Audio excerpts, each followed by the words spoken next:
Good morning to all. இன்றைக்கி இந்த வீடியோவில் நம்ம பார்க்க போகிறது கெமிக்கல் ரியாக்ஷன்ஸ். கெமிக்கல் ரியாக்ஷன்ஸ் அப்படின்னா ரெண்டு இல்லை அதுக்கு மேற்பட்ட ஆட்டம்ஸ் வந்து ரீஅரேஞ்ச் ஆகி ஒரு நியூ காம்பவுண்டை ஃபார்ம் பண்ணுறதுக்கு பேர் தான் கெமிக்கல் ரியாக்ஷன். இதில் ஓல்டு பாண்டு வந்து பிரேக் ஆகி ஒரு நியூ ஃபார்ம் ஆஃப் பாண்டு வந்து ஃபார்ம் ஆகும். இதில் different type of chemical reactions இருக்குது. மெயினாக 5 டைப் ஆஃப் கெமிக்கல் ரியாக்ஷன்ஸ் வந்து நம்ம பார்க்க போகிறோம். அதில் ஃபஸ்ட்டு வந்து சிந்தசிஸ் ரியாக்ஷன், செகண்ட் ஒன் வந்து டீகம்போசிஷன் ரியாக்ஷன், தேர்டு ஒன் வந்து single displacement reaction, fourth one வந்து double displacement reaction, fifth one வந்து கம்பஷன் ரியாக்ஷன். இந்த 5 ரியாக்ஷன்லேயும் ஃபஸ்ட்டு 2 ரியாக்ஷனை பற்றி டீட்டெயிலாக இந்த வீடியோவில் நம்ம பார்க்கலாம்.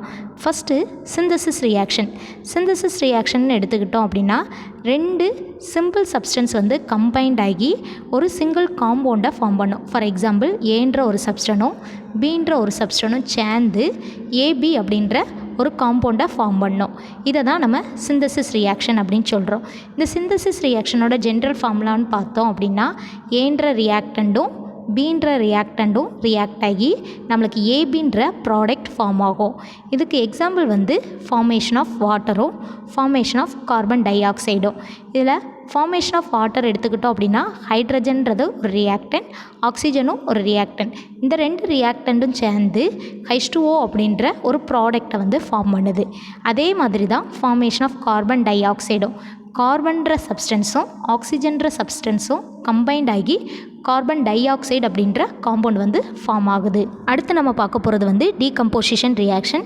டீகம்போசிஷன் ரியாக்ஷன் வந்து அப்படியே opposite for synthesis reaction. Synthesis ரியாக்ஷனில் எப்படி 2 சின்ன ஆட்டம்ஸை கம்பைன் பண்ணி ஒரு காம்பவுண்டாக ஃபார்ம் பண்ணோமோ அதுக்கு அப்படியே ஆப்போசிட்டாக ஒரு பிக்கர் காம்பவுண்ட்ஸ் வந்து சின்ன சின்ன ஆட்டம்ஸாக பிரேக் ஆகுறதுக்கு பேர் தான் டீகம்போசிஷன் ரியாக்ஷன். இதில் ஏபின்ற ஒரு காம்பவுண்ட் எடுத்துக்கிறோம். அதை ஏ ஆட்டம்ஸாகவும் பி சப்ஸ்டன்ஸாகவும் பிரிக்கிறதுக்கு பேர் தான் டீகம்போசிஷன் ரியாக்ஷன். இந்த டீகம்போசிஷன் ஜென்ரல் ஃபார்முலா வந்து ஒரு ப்ராடக்ட் வந்து 2 ரியாக்டண்ட்டாக செப்பரேட் ஆகிறது.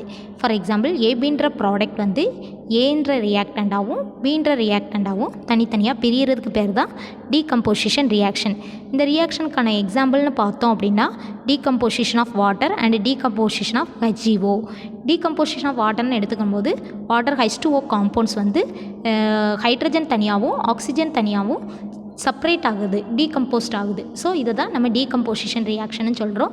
நெக்ஸ்ட் வந்து டீகம்போசிஷன் ஆஃப் மெர்க்குரஸ் ஆக்சைடுன்னு எடுத்துக்கிட்டோம் அப்படின்னா அதில் மெர்க்குரஸ் ஆக்சைடு வந்து நம்மளுக்கு மெர்க்குரி தனியாகவும் ஆக்சிஜன் தனியாகவும் காம்பவுண்டாக செப்பரேட் ஆகுது. இதுக்கு பேர் தான் டீகம்போசிஷன் ரியாக்ஷன்.